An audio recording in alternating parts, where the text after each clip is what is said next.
Welcome to IFAStories, where ancient wisdom meets modern storytelling.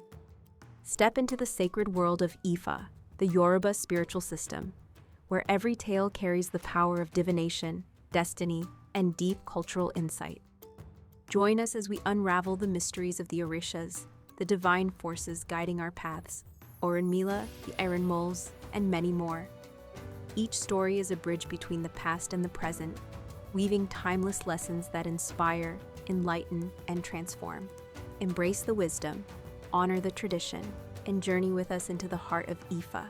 Subscribe now and let the stories guide you. To explore full Yoruba stories, Ifa teachings, and ancestral wisdom, visit our website, www.ifastories.com. Step into the sacred path for more resources and information.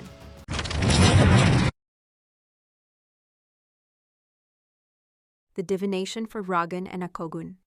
Bo tobo tori eku teleto soro funto ni ojo orohu, jonago ni ojo orohu.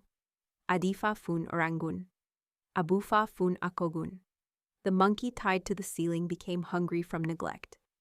This is the name of the Awo who performed divination for the brothers, Òràngún and Akógun, when they were fighting over the throne of their deceased father.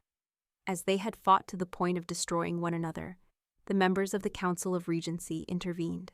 They decided to give the throne to the uncle of the brothers. This uncle did not reign for long. After the uncle's death, the two brothers settled the dispute peacefully. Eventually, the council decided to give the throne to the elder of the two brothers, Òràngún, while the younger, Akógun, was appointed spokesperson of the people, without whose consent no decision of importance could be taken. Òràngún had a long and peaceful reign, with the active support of his brother Akógun,